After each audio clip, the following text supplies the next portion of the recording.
First thing I want you guys to do is feel the false grip. So everybody find your pinky, and we're gonna trace all the way down to the bottom of your hand. So where the meat of your hand, it has to be underneath. If anybody struggles with this, I'm gonna grab a dry erase marker and make a little dot there that you gotta cover up, okay? We're gonna take this and put it directly on the bottom of the rings, okay? And I make that a really clear point because sometimes people will go here trying to get a better grip, and as they go for their turnover, they end up in a position that you cannot transition from. We can't hold the rings from the side. It must be held from the bottom for that transition to happen. The false grip works because effectively, my hand is already over the rings, and all I have to move is my wrist on top. Do you see how there's no rotational movement with this?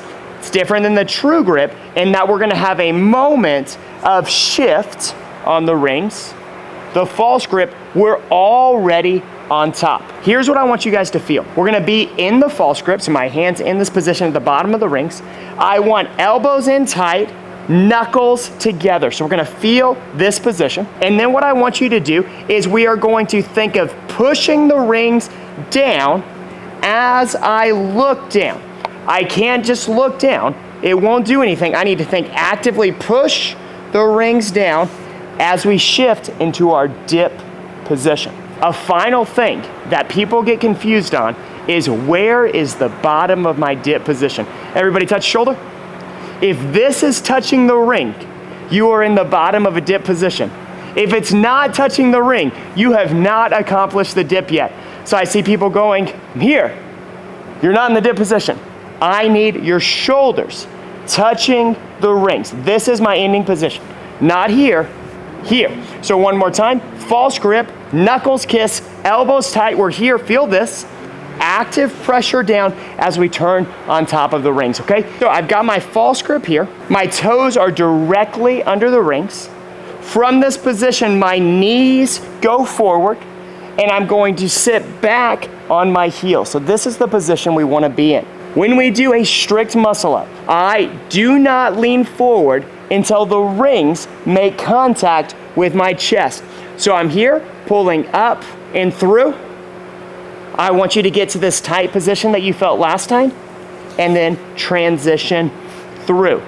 Give me a clear pause. We call it this V hold, this pause position, and then transition over. Use your toes as much as you need to use your toes, okay? This is an understanding exercise more than it is a strength exercise, okay?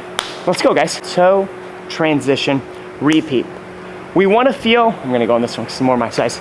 We wanna feel a good locked in position. So again, nothing changes. My toes are under the rings. I'm in this false grip position. My knees come forward.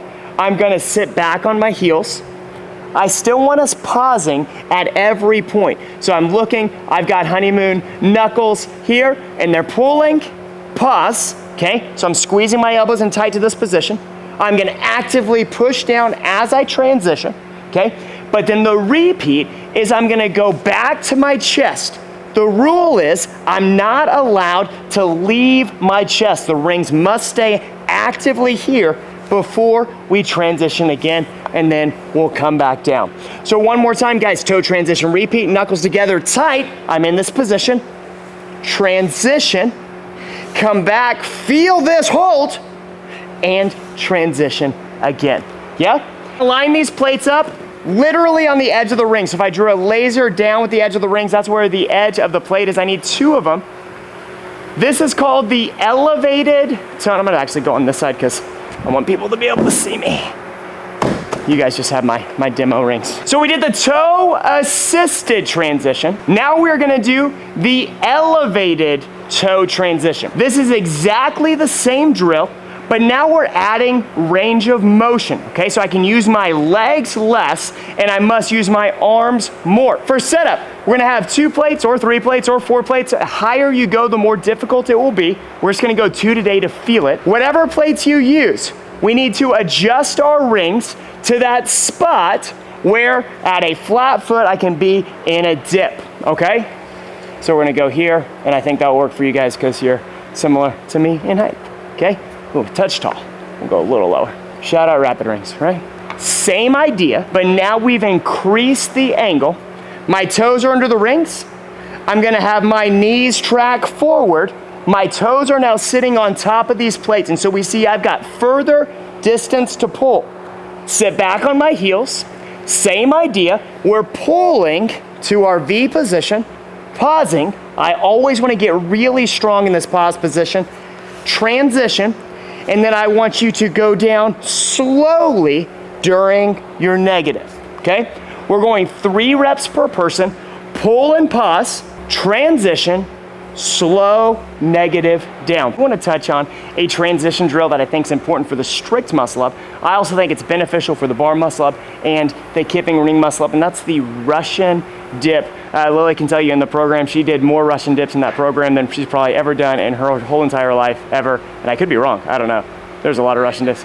She's never done them before. Okay, cool. The Russian dip, guys, let me show you. We're gonna start on our elbows. I generally set this up with 2 benches, but we already have these set up for the ring muscle up drill later, so we're gonna go here. I've got the ab mats here to be easy on your elbows. Come over here so you can really see what we're trying to do here. My elbows are here, my hands are flat. We're gonna support ourselves. I'm gonna have my shoulders come back behind the plane of my elbows, and we are going to throw forward while I transition and rock onto my hands. So watch me from the side here, guys. I'm gonna be in this position here. My hands are here. I'm gonna lean back, and we're gonna throw forward and catch here. If you go, Justin, it's not happening today. What we can do is go here on a tippy toe. So if you come in the front, you can see that I'm on the tippiest of my toes here. We can lean back and feel that transition as we go through. A Russian dip is a dip, so if you have the ability, we're gonna come here and press out.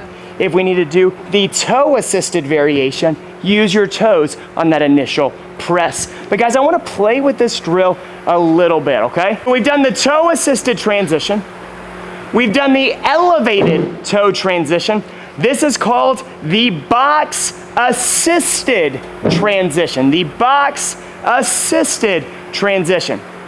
On the box-assisted transition, the more space between the ring and the box, the easier this drill will be.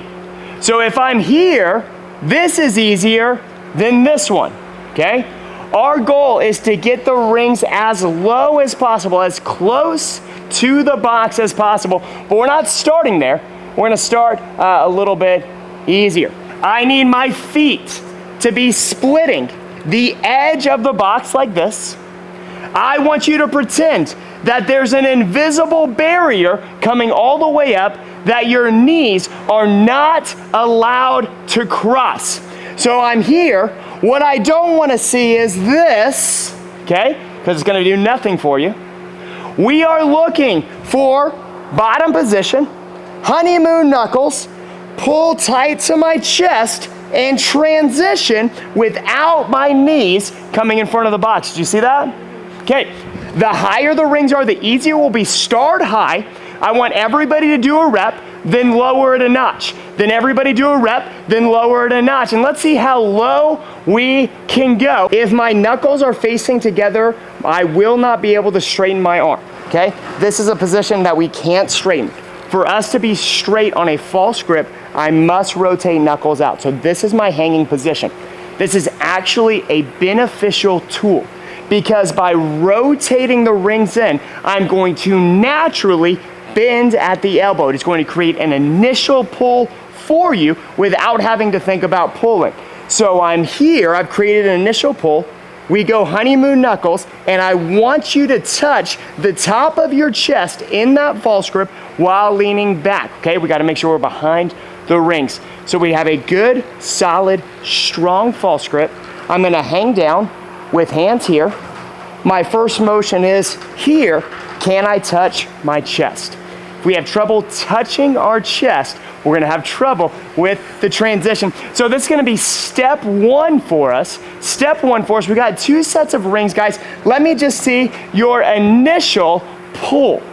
It needs to be a good false grip. Again, recommend chalking up here. We're about to go through our spotted transition section, but as we think about transition, the wider your hands are, the more difficult this strict muscle up becomes. I'm here.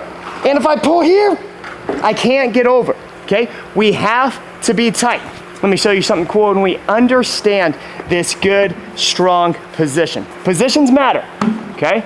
If we can get solid in positions, the strict muscle up does get a whole lot easier. We talked about that tight V position with honeymoon knuckles and elbows in tight. The stronger we feel here, the easier transition becomes. Okay? We have to be able to get to this position. That's what all these drills we're talking about, okay? What we're gonna do now, guys, we've got about 6 to 10 minutes for spotted reps and attempts, okay? Like I said earlier, I can't magically make you stronger today. I can only teach you positions, okay? Positions that you can take away and continue to build on. Everybody gets a spot. Hanging down. Big pull. Put that in the film. Yeah. How silly that looked. Okay, ready? Hanging down. Yep. Yeah.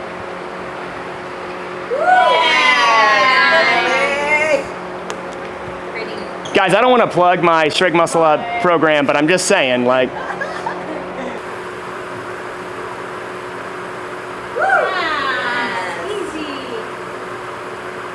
Again, I'm not plugging it, I'm just saying.